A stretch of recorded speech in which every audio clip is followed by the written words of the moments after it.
এই ময়দাতে এবার আমি কি কি দেব দেখুন।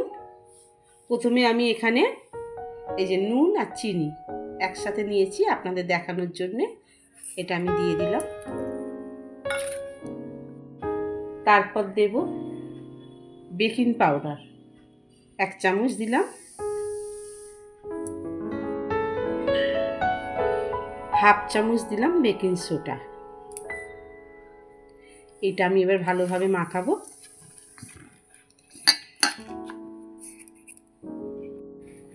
এবার দেখুন আমি এই যে টক দই 100 গ্রাম এটা আমি পুরো দিয়ে দেবো। এটা দিয়ে আমি ভালোভাবে মাখাবো।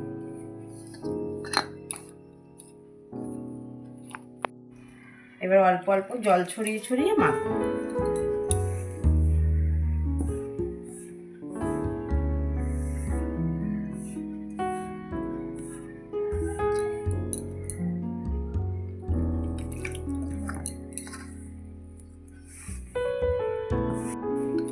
এই যে দেখুন কি সুন্দর মাখানো হয়ে গেছে দুটোটা। এটা এমনভাবে রাখবো যেন এর ভেতরে হাওয়া না ঢোকে। এরকম একটা গামলা আমি চাপা দিয়ে রেখে দেব। আলুর কুলচাটা বানানোর জন্য প্রথমে আমি মশলাটা তৈরি করে নেব। এখানে দেখুন আমি আলু সিদ্ধ আর কাঁচা লঙ্কা নিয়েছি।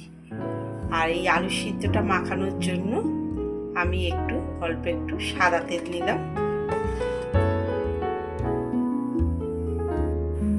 ছোট ছোট করে পেঁয়াজ কেটেছি, এইটা একদম ব্রেস্তার মতো করব।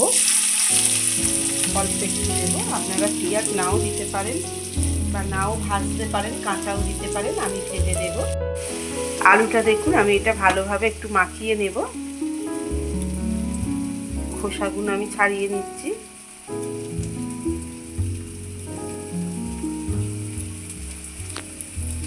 এই আলু মাখার মধ্যে দেখুন আমি এই যে কাঁচা লঙ্কা দিলাম, অল্প একটু বিট নুন দিলাম, সামান্য একটু আমচুর দিলাম,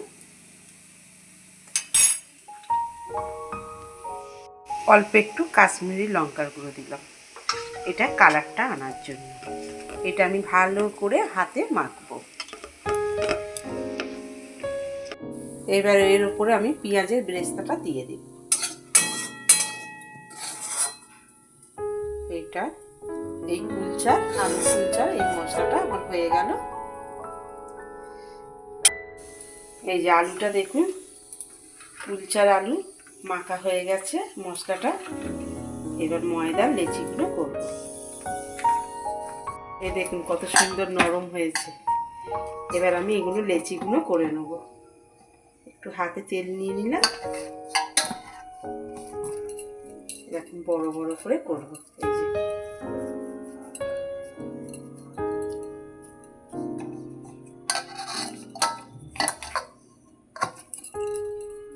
এই যে কত সুন্দর লেচিগুলো করে ফেলেছি। এইবার আমি এই যে এরকম করে একটুখানি রুটির মতো করে নেব আলুটা দেওয়ার জন্য।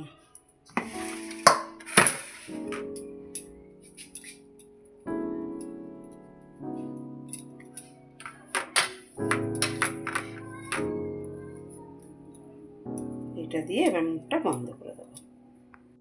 এই দেখুন সব পুরগুলো ভরা হয়ে গেছে। এবার আমি বেলবো। এবার আমি এটা বেলে নেব। অল্প একটু তেল দিয়ে আমি বেলছি।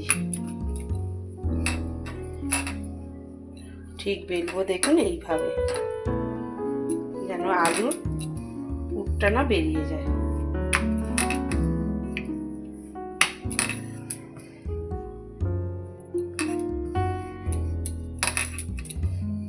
হয়ে গেল।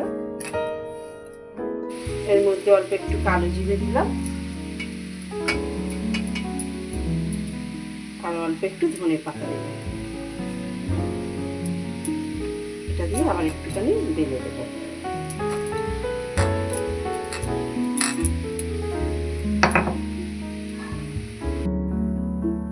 এ দেখুন এই চাটুটা নিয়েছি, এর মধ্যে অল্প একটু জল দেব।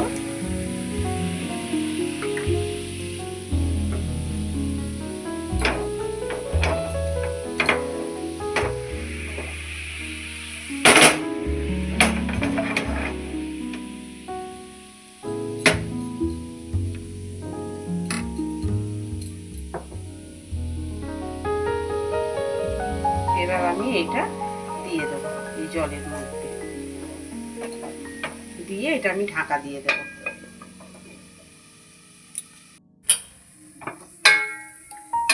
কত সুন্দর ফুলেছে।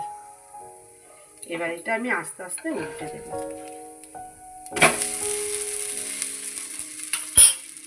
এবার ওর মধ্যে অল্প একটু ঘি মাখিয়ে দেব। আপনারা মাখনও মাখিয়ে দিতে পারেন।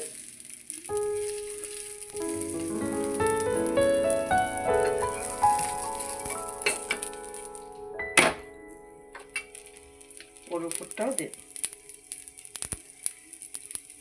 কত সুন্দর লাগছে দেখেছেন? এমনি করে ঘরে তৈরি করাও যায়, অবশ্যই বাড়িতে বানিয়ে খাবেন। দেখুন কত সুন্দর ফুলেছে।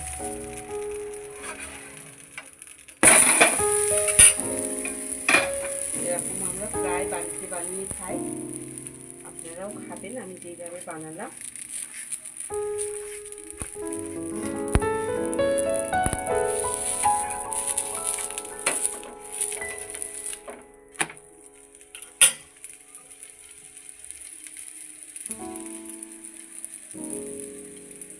কি সুন্দর ফুটেছে। এটা তরকা, ঘুগনি, আলুর দম যা খুশি দিয়েই খাওয়া যায়। কুলচাগুলো দেখুন সব হয়ে গেছে। কেমন লাগলো বলবেন, অবশ্যই বাড়িতে বানিয়ে খাবেন। সবাই ভালো থাকবেন, সুস্থ থাকবেন।